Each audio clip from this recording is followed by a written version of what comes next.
53 दिन जेल में गुजारने के बाद आंध्र प्रदेश के पूर्व मुख्यमंत्री और टीडीपी प्रमुख एन चंद्रबाबू नायडू को 31 अक्टूबर के शाम 4:20 पर जेल से रिहा कर दिया गया। हालांकि नायडू को सशर्त जमानत दिए जाने के बीच में उन पर एक और एफआईआर भी दर्ज की गई है।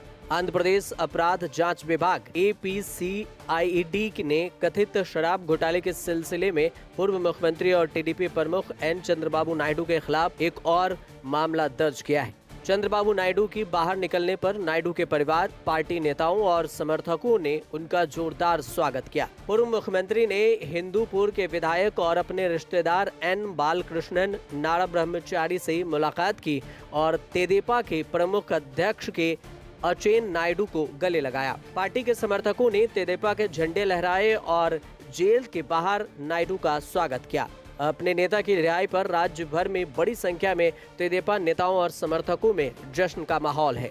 जेल से निकलने के बाद एन चंद्रबाबू नायडू ने कहा कि दुनिया भर के सभी तेलुगु लोगों को जिन्होंने अपनी एकजुटता दिखाई है और अपना समर्थन बढ़ाया है, मैं हार्दिक धन्यवाद देता हूं। पूर्व सीएम एन चंद्रबाबू नायडू ने दुनिया भर के तेलुगु लोगों को तहे दिल से धन्यवाद दिया और उन्होंने कहा कि जब मैं मुसीबत में था तो सभी क्षेत्रों के लोग समर्थन करने के लिए आगे आए और मेरे लिए प्रार्थना की। लोगों ने जो प्यार दिया है उसे कभी नहीं भूलेंगे।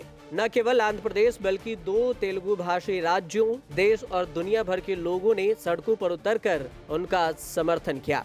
इसके लिए वो तहे दिल से धन्यवाद करते हैं। एन चंद्रबाबू नायडू ने लोगों को आश्वासन दिया कि अपने 45 साल लंबे राजनीतिक जीवन में उन्होंने न तो कोई गलती की है और न ही दूसरे को गलती करने दी है और वह इसे भविष्य में भी जारी रखेंगे। उन्होंने दुनिया भर के उन सभी तेलुगु लोगों को हार्दिक धन्यवाद दिया जिन्होंने अपनी एकजुटता दिखाई और उन्हें बधाई भेजी। इससे पहले आंध्र प्रदेश उच्च न्यायालय ने तेदेपा प्रमुख नायडू को स्वास्थ्य आधार पर 4 हफ्ते के लिए अंतरिम जमानत दी थी। नायडू की ओर से पेश हुए वकीलों ने अदालत को सूचित किया था कि उनके लिए मोतियाबिंद का ऑपरेशन कराना जरूरी है। अदालत ने नायडू को 28 नवंबर या उससे पहले राजा महेंद्रवरम में केंद्रीय जेल के अधीक्षक के समक्ष आत्मसमर्पण करने का निर्देश दिया। अदालत ने यह भी कहा कि मानवीय दृष्टिकोण को ध्यान में रखते हुए और याचिकाकर्ता के स्वास्थ्य की स्थिति पर विचार करते हुए यह अदालत याचिकाकर्ता को स्वास्थ्य के आधार पर अंतरिम जमानत देती है ताकि वह अपनी दाहिने आंख की आवश्यक सर्जरी करा सकें। अदालत ने कई शर्त लगाते हुए नायडू को निर्देश दिया है कि उन्हें 1 लाख रुपए की जमानत राशि और इतनी ही राशि के 2 मुचलके निचली अदालत में जमा कराने होंगे। कौशल विभाग निगम ने धन के दुरुपयोग के आरोप में नायडू को 9 सितंबर को गिरफ्तार किया था। आरोप है कि इस कथित घोटाले की वजह से सरकारी खजानों को 300 करोड़ रुपए से अधिक का नुकसान हुआ। अदालत ने नियमित जमानत याचिका पर सुनवाई की और तारीख दिया है 10 नवंबर। आपको ये भी बता दें कि जेल से रिहाई से पहले खबर आई कि चुनाव से पहले घोटालों में चंद्रबाबू नायडू के जेल जाने से पहले टीडीपी कमजोर पड़ी तो उन्होंने तेलंगाना चुनाव लड़ने से कदम पीछे खींच लिया है। राजमुंद्री जेल से ही चंद्रबाबू नायडू ने फरमान निकाल दिया कि लड़ने की तैयारी नहीं है, इसलिए तेलंगाना में चुनाव नहीं लड़ेंगे।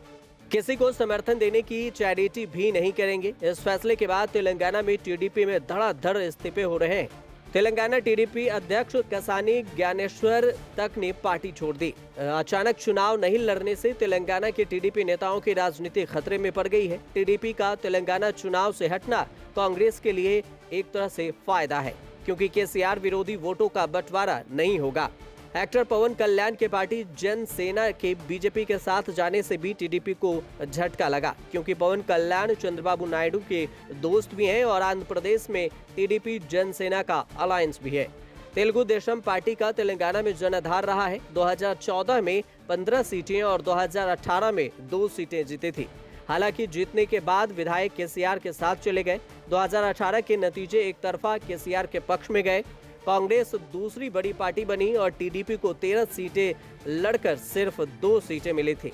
कांग्रेस के साथ टीडीपी ने अलायंस करके चुनाव लड़ा था। हालांकि जेल से बाहर आने के बाद चंद्रबाबू नायडू की तरफ से अभी तक चुनाव न लड़ने को लेकर कोई बयान सामने नहीं आया है। ब्यूरो रिपोर्ट, न्यूज़ तक।